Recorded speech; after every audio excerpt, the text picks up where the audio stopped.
Até este ponto chega a nossa pertencência à Igreja Católica. Enquanto ela existir na Terra, a minha vida tem razão de ser. A atitude de meu coração em todos os dias, em todos os minutos, em todos os instantes, é procurar com os olhos a Igreja Católica e estar imbuído do espírito dela. Viver só para ela, de tal maneira que eu possa dizer ao morrer: realmente fui um varão católico, apostólico, romano.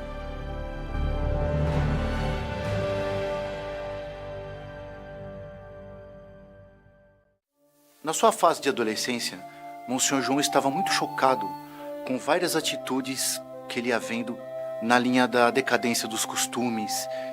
Por exemplo, certos parentes com quem ele discutia, esses parentes diziam que o inferno não existia. E Monsenhor João não sabia como refutar isso e ficava furioso. Mas a igreja ensina que o inferno existe, como é que pode ser isso?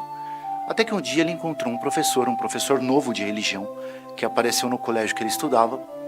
Isso se deu no ano de 1956, Colégio Roosevelt. Mas Monsenhor já estava pensando em fundar uma associação de jovens direitos, jovens católicos, que quisessem praticar o bem de forma desinteressada.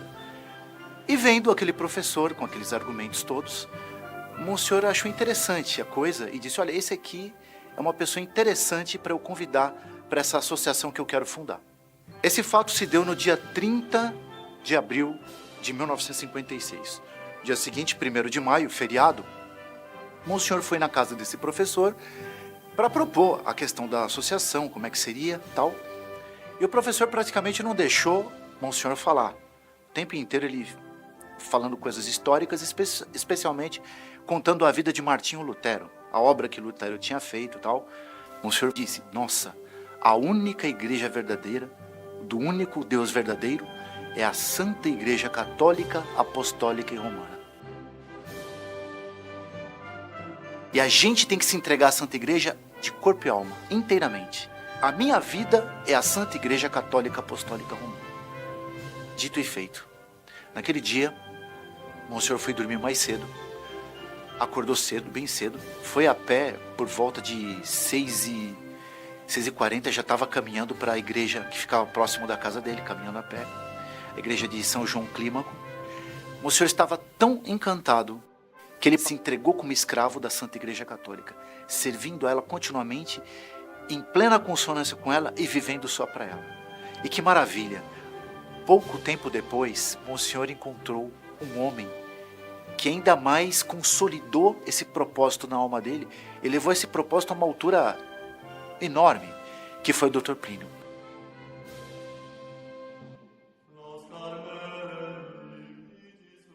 Lembro-me, na Igreja do Carmo, no lugar onde ele havia conhecido o Dr. Plínio, isso o Monsenhor João contando isso na Igreja do Carmo, véspera da ordenação dele.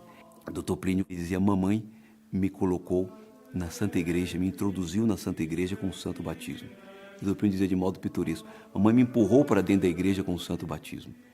E em gratidão, trouxe mamãe pelas mãos, Dona Lucília, e coloquei o mais próximo possível do altar. E o Monsenhor João dizia: hoje, Dr. Plínio, desde a eternidade, nos coloca no presbitério. E é o que ia acontecer no dia seguinte. E ele, Monsenhor João, dizia: e em gratidão, dia virá em que o colocaremos nos altares.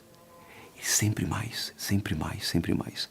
Esse é o desejo do Monsenhor João, enquanto filho da Santa Igreja. E a vida dele inteira foi conseguir colocar a obra dele inteiramente a serviço da igreja. Todo esse esforço que Monsenhor João fez para colocar a obra dele dentro da igreja, a serviço da igreja, no fundo, ele tinha tanto empenho em fazer isso porque ele tinha uma alma profundamente católica. Uma ocasião foi muito especial que deu para perceber, e era uma hora extrema, deu para perceber até onde tinha chegado essa virtude católica dele, manifestando o seu perdão a um inimigo. Para encerrar a adoração, eu comecei a pedir por essa alma. Eu comecei a pedir misericórdia, comecei a pedir um perdão de todos os pecados dele. Que tinha convivido muito de perto com Monsenhor, mas que ao mesmo tempo tinha ficado com um ódio absolutamente inexplicável de Monsenhor. Monsenhor nunca tinha feito nada contra ele, mas o ódio dele chegou a tal ponto que ele chegou a dizer: se eu morrer e o Sr. João Clá estiver no céu, eu prefiro não ir para o céu, porque eu não quero estar junto com o Sr. João Clá. A tal ponto chegou a inimizade dele com o Sr. João Clá. Mas quando o Monsenhor soube que ele estava na agonia, o Monsenhor se tomou por um tal zelo, disse: convoca o pessoal, todo mundo na Basílica. Vamos rezar hoje especialmente por um falecido, antigo conhecido nosso. Mas de um fundo de alma, que já tinha perdoado tanto, mas nem sequer estava pensando na ofensa que o outro tinha feito a ele, nem sequer se via que ele estava fazendo como que um esforço de passar pela ofensa que tinha recebido daquele, para que nos últimos instantes colaborasse com a salvação dele. Não. Como autêntico filho da igreja, ele estava preocupado sim em levar aquele que antes havia sido irmão dele, que tinha convivido com ele, levá-lo para a glória eterna. Era o único empenho dele. Era um perdão absoluto. Uma vez nós presenciamos, em 2006, 2007 mais ou menos, durante uma missa de Monsenhor João, 2 pessoas que pegaram a hóstia na hora da comunhão e saíram, iam levar embora. Após a missa, Monsenhor João foi avisado na sacristia. E me lembro que Monsenhor João tomou uma atitude enérgica, assim, de intolerância completa. Para ser nosso amigo, é preciso ser amigo da Santa Igreja. Tirou a Igreja do centro, tirou a Nosso Senhor Jesus Cristo do centro. E isto eu não tolero. Foi manifestado um amor à Santa Igreja completo. Monsenhor, depois do AVC, com toda a dificuldade que ele tinha no caminhar, dificuldade que ele tinha no falar, ele foi para Ubatuba, para Lumen Mares, uma casa dos arautos que tem ali. E nessa casa tem uma capela. E aí os fiéis na missa de domingo participavam. E ao terminar a missa, foi feito um apostolado com uma pessoa, com uma senhora. E ela começou a contar a vida dela, a pedir conselhos e, enfim, narrar todo o episódio familiar da vida dela. E depois, quando terminou a missa, nós fomos contar para Monsenhor como tinha sido as repercussões da missa.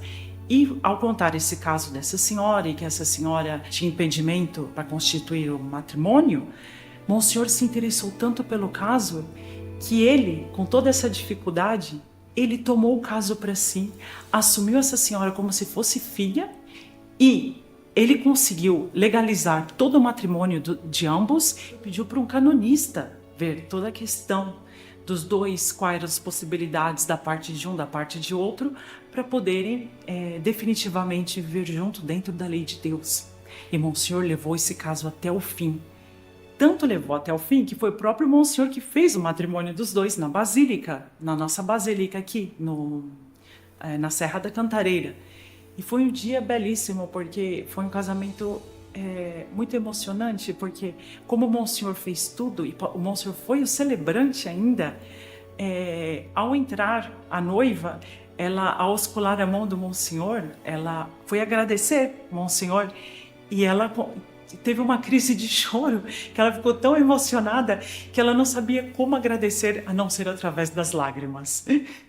E o esposo também, por sua vez, ficou contentíssimo. Então, nós vemos que são exemplos de vida que Monsenhor dá ao longo da história. Ele, antes do AVC, exemplos de vida. Depois do AVC, mais exemplos de vida ainda. Porque o que importa para Monsenhor é que o reino de Nossa Senhora se estabeleça na face da terra. Isso sempre nos emocionou e tocou de perto.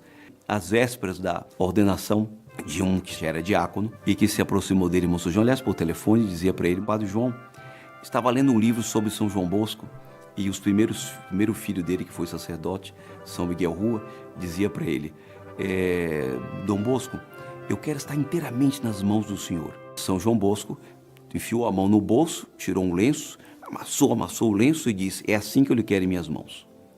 E o Monsenhor João sorriu do outro lado do telefone e disse: curioso, se fosse comigo eu faria diferente. Aí o diácono perguntou: mas o que o senhor faria? Aí eu pegaria esse lenço amassado, desamassaria, pegaria um ferro, passaria o ferro, deixaria bem lisinho, depois dobraria, colocaria água de colônia, um perfume precioso e diria: é assim que eu lhe quero nas mãos de Nossa Senhora. Esse é o Monsenhor João, que o tempo inteiro formou os seus filhos para serem verdadeiros filhos da Igreja. passados a ferro, é verdade, dobrados em seus caprichos, perfumados com a virtude, para servirem verdadeiramente como filhos da Santa Igreja. Esse é o Monsenhor João. Esse é quem hoje, de modo muito especial, homenageamos, porque com ele aprendemos a amar a Santa Igreja.